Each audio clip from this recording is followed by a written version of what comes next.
John Milne to move the motion. I will then call the Minister to respond. There will not be an opportunity for the member in charge to wind up, as is the convention for a 30-minute debate.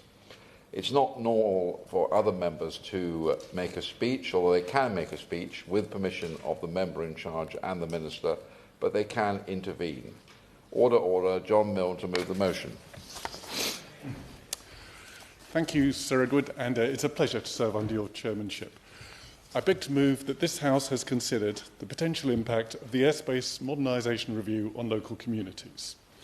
My constituency of Horsham lies to the west and south of Gatwick Airport.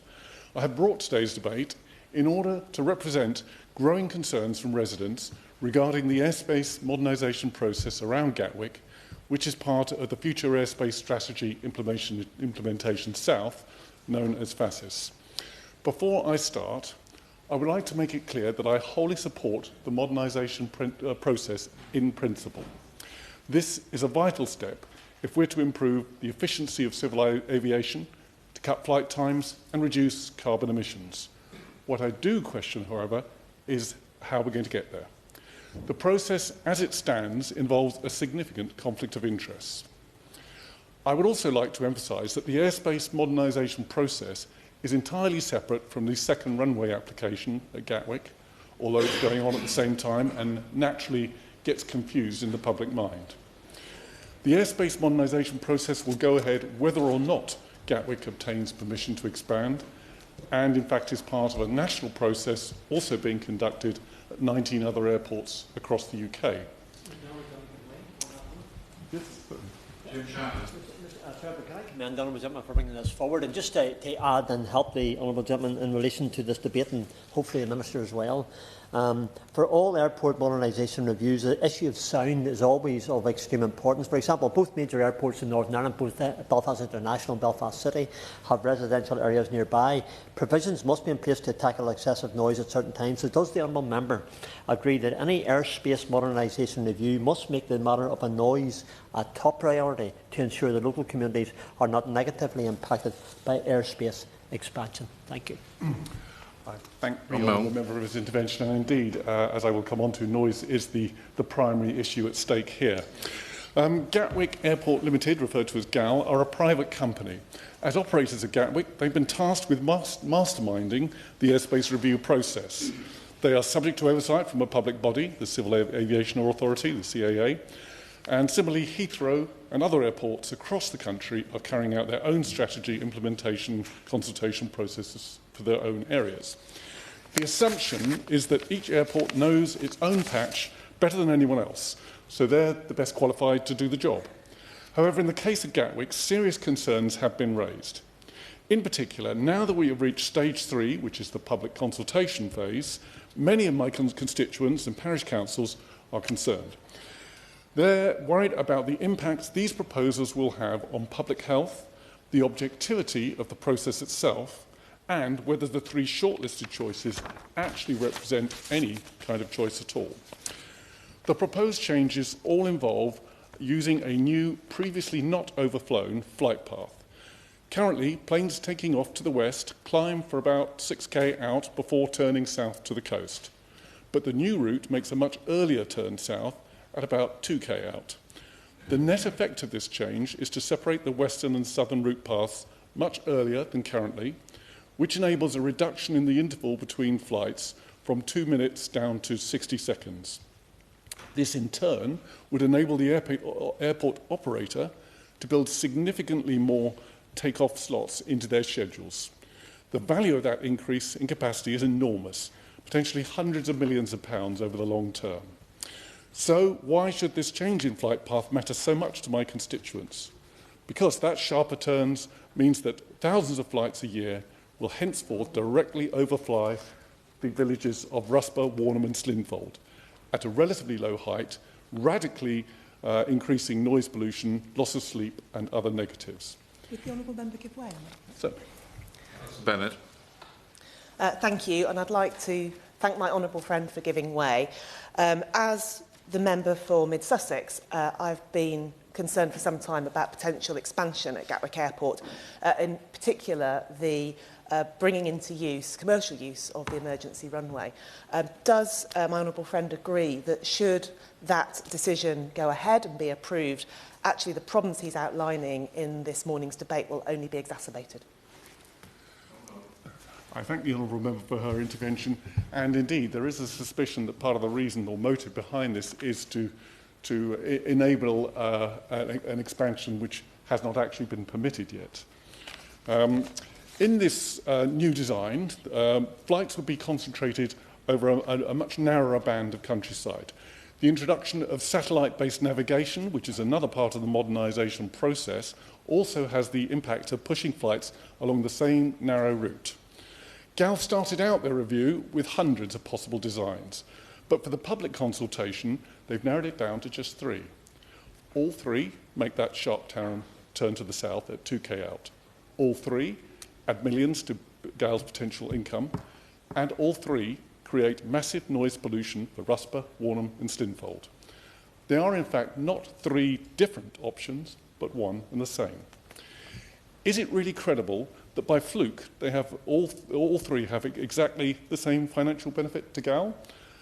It's no wonder that many residents have come to suspect that profit and share price is being put before people's interests. The absence of an independent member in the design process leaves the outcome open to, at the very least, a perception of bias. And perhaps the CAA have themselves recognised this risk because they propose to set up a new UK-wide airspace change service that would serve to remedy, and I quote, the problem of scarce expertise in the industry. Yes, certainly. I'm grateful to the honourable member. He's making a very powerful point, and completely correctly, that this is something that's been going on for many years. We've been speaking about the Noise Management Board over Gatwick for a very long time. It has completely failed to be anything other than a talking shop in order to placate Beau Redderbourne's complaints at the last review. And what we're actually dealing with here is a snake's wedding above our airspace, which is particularly bad over southern England. But the truth is it extends all the way to Manchester. Until the Civil Aviation Authority, NATS, and indeed the Department for Transport are willing to address this, and this is something that I've been fighting for a number of years, so I certainly don't blame my honourable friend who's now in his place today. We are simply not going to be able to address this, and isn't it essential that we look at this as a proper review of the whole of the airspace across southern England, not just trying to exert greater pressure on communities like Cowden in my constituency and no doubt others in his. Because all we're doing then is we're building a motorway in the sky above people's homes, but without the same protections as people would get if a real motorway were to be built alongside them. There will be no compensation, there will be no planning, there will be no oversight. Isn't this the real problem that we're facing? I thank the honourable member for his intervention, and I'm aware that he's been fighting this cause for a very long time, and I certainly agree with his comments and the need for a true national process. So the problem is identified by the CAA as a scarce expertise in the industry, leading to inconsistent standards and variable quality in the airport change process submissions. Unfortunately, the Gatwick review will be completed before this new body is even established. Could we be overestimating the negative impacts of this new route? Are residents exaggerating the damage it might do to their well-being? We can confidently say no, it's no exaggeration, because in fact the same route has already been experimented with before. Back in 2014, a trial was run with the acronym of ADNID, following more or less the same line. The impact was immediately disastrous, causing a storm of complaints. So much so that the CEO at the time said that the trial route would never be used again. Yet here we are, 10 years later, and ADNID Mark II has arrived. Although Gatwick claims that these proposals would remove traffic from the existing pathway population swathe, not a single population centre would actually benefit from the change. The options being presented to the public consultation bring in for the first time thousands of residents not previously overflown, in contradiction to GAL's own policy of deconfliction. The forceful objections that were raised in 2014 are being ignored. Gatwick's route selection cannot be justified on environmental grounds either. Airspace modernisation is designed to reduce carbon emissions from air travel through more efficient flying. Although this may be achieved as a whole in the FASTIS project, The reduction in emissions is largely being done by the changes made above 7,000 feet. The emissions and their impact under 7,000 feet are simply not analysed, and neither have the potential harms which are not even mentioned in stage 2 of the GAL-FASIS consultation. The consultation process as a whole lacks transparency. There are many questions I believe the public needs answers to. There is no defined methodology for shortlisting flight path options put forward to public consultation. Why are GAL allowed to, without independent review or scrutiny, able to pick and choose proposed flight paths? As stated, the options show little or no variation. It's not 3 choices. Yes, certainly. Thank you. I'm well aware of many of the points that the Honourable Member for Horsham was making. In fact, back in 2014, I was on Gatwick's consultative forum as a community representative and was well aware of the impact that the trial route had in terms of concentrated noise around some areas and the consequent storm in terms of community. I suppose one of the key problems for us, though, is going to be that ultimately, if you are trying to rationalise airspace with a very complex set of interconnecting airports, there are only going to be a finite number of routes that you can reasonably take in order to enable that to happen. My broader concern around this is actually beyond that point, is that in enabling a far more efficient set of flight paths, ultimately what we're doing is enabling far greater capacity in terms of flights to take place through our region. And as I'm sure the Honourable Member will agree, in addition to the Honourable Member for Mid Sussex, North Sussex's infrastructure is already completely overloaded dealing with the existing levels of demands of the airport and the associated industries. Any growth in capacity will require someone, either the airport or the government, to step in and to significantly invest within our communities to enable those communities not to suffer the ill effects of far greater levels of aviation in our region. I thank the Honourable Member for his intervention. And indeed, part of the problem here is this process is in isolation from 100 other issues, infrastructure being very much one of them, which is already, as he says, sadly lacking.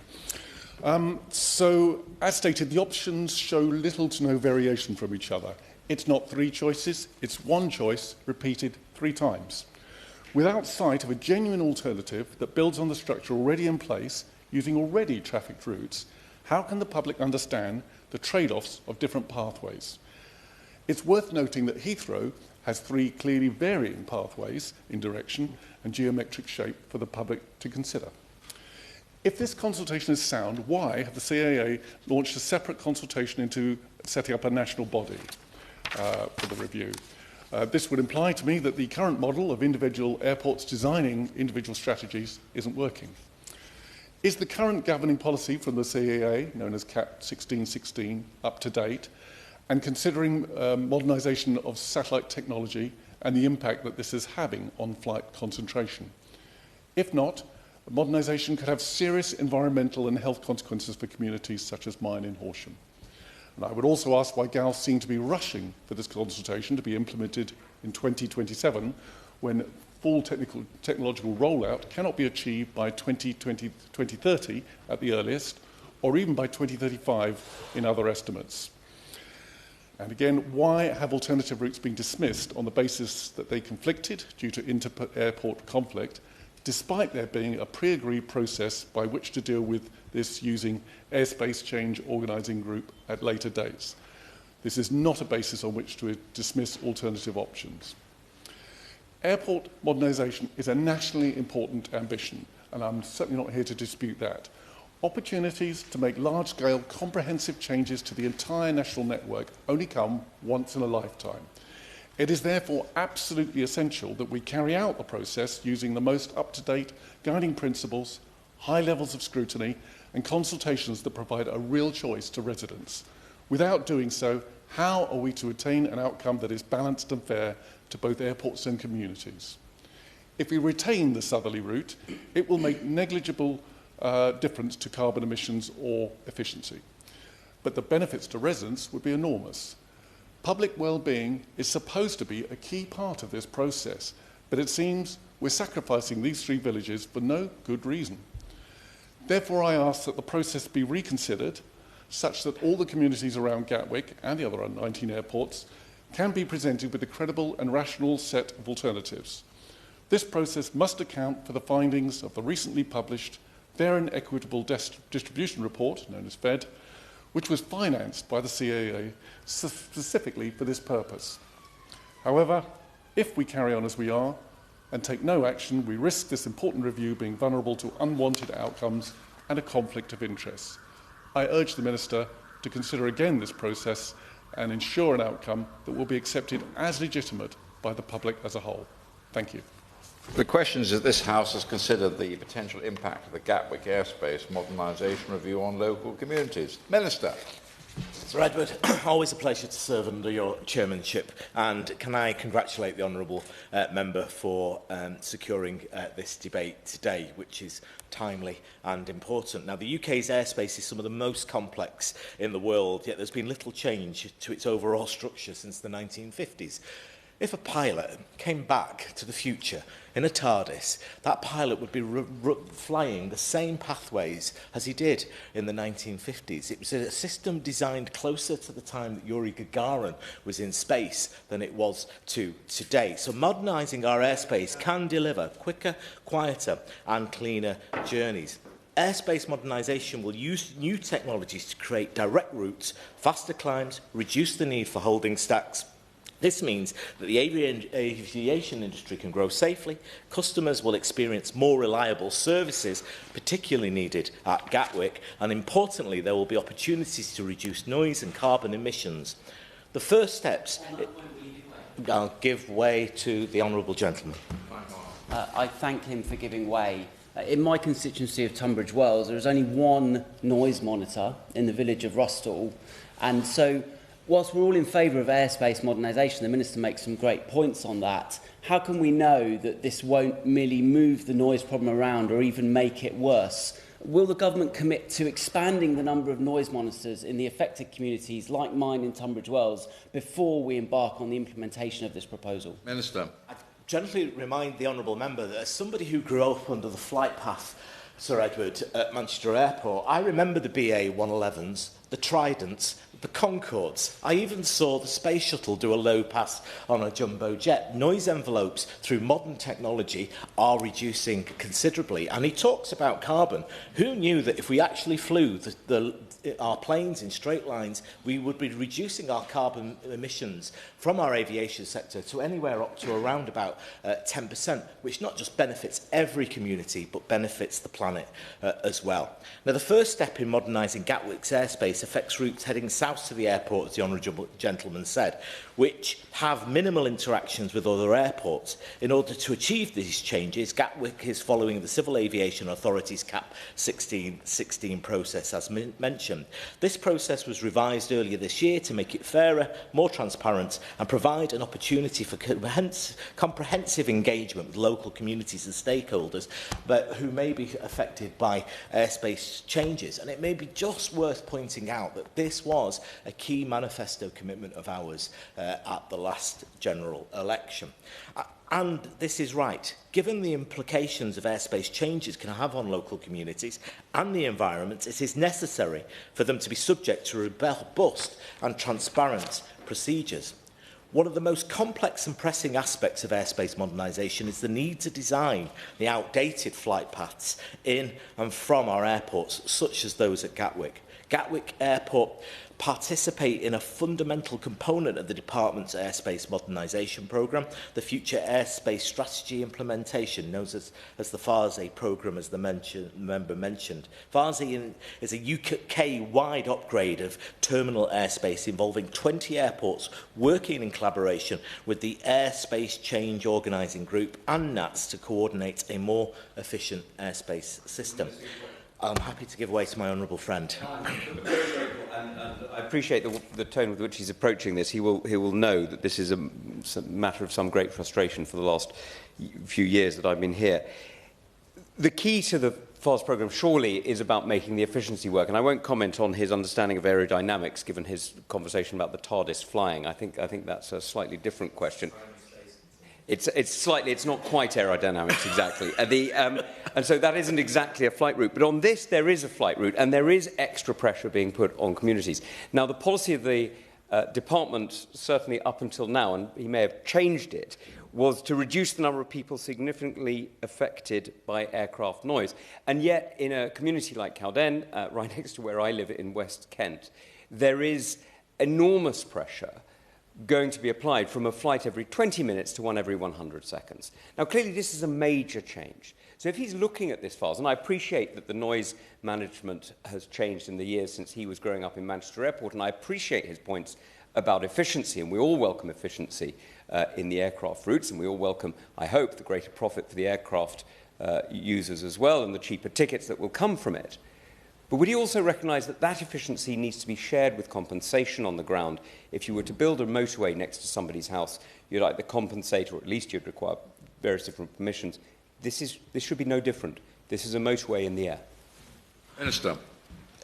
Well, Gatwick did pass its stage 2 of the CAA's CAP 1616 process, and that's a pretty transparent process, and which is fully consulted on at stage 3. But the Honourable Member mentions noise in particular, and I know noise is a sensitive issue, and I understand how the changes to flight paths as part of our airspace modernisation process can also change how noise is distributed.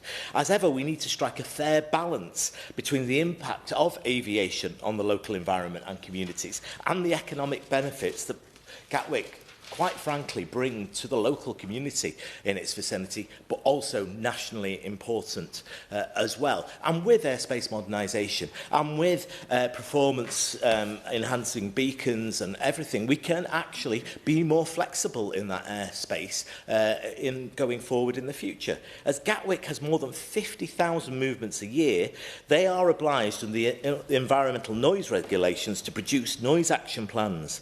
Now, these plans act as a driver for aircraft noise management and for mitigation around airports. Gatwick's current noise plan sets out their ambition for managing noise between 2024 and 2028, and I encourage all members to get involved in that. For several decades, the government has set out noise control, including restrictions on night operations at Gatwick Airport. The controls reflect the need to balance the impact of communities and the benefits to the economy, as I've said. And I'm pleased to announce that yesterday, this government published its decision to maintain these current restrictions at Heathrow, Gatwick and Stansted until 2028. Additionally, airspace modernisation will allow new technology to be introduced, such as performance-based navigation. This will enhance the accuracy of where aircraft fly and provide better opportunities, as I said, for noise-sensitive areas to provide respite. One of the main objectives of our airspace modernisation strategy is environmental sustainability. It's a key principle that is applied through all modernisation activities and takes into account the interests of all stakeholders affected by the airspace. The UK has committed to an ambitious target to reach net zero by 2050, and this was the first major world economy to enact this law. We continue to work together with industry to consider the best ways to support the aviation industry to decarbonise, including through the Jet Zero Task Force. Airspace modernisation can help us reach this target by reducing delays and allowing aircraft to fly in more direct routes. This should result in far less fuel burn and therefore reduce our carbon emissions, as well as potentially the noise impact of flights. And to improve delivery confidence in the airspace modernisation across the South East region, my department and the CAA are currently launched a consultation on our proposals for a new UK airspace design service.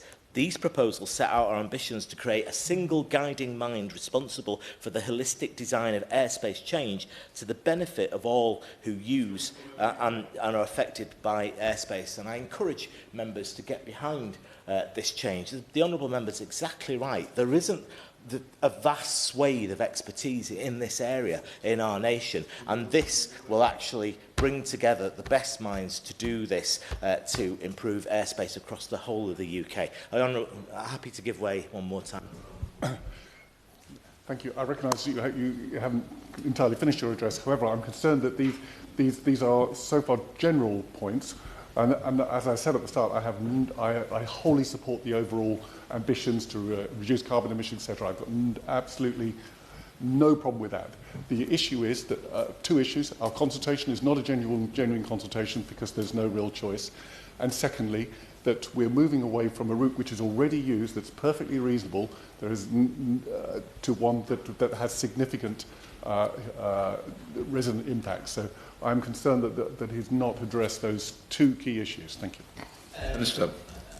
Well, I would say that, as I've already stated, there is full public consultation at stage 3, and the honourable member will have the right and his constituents to be fully engaged in that. And I do encourage people to get engaged in this, because you're right, we have to modernise our airspace, and that will take some time, it will take a lot of energy, and it will take a lot of expertise, but it is the right thing to do by our nation. Now, to conclude, Sir Edward, airspace modernisation is vital to unlocking the benefits of a growing UK aviation sector. Without modernising the airspace, we cannot realise these benefits to passengers, communities, operators and the economy.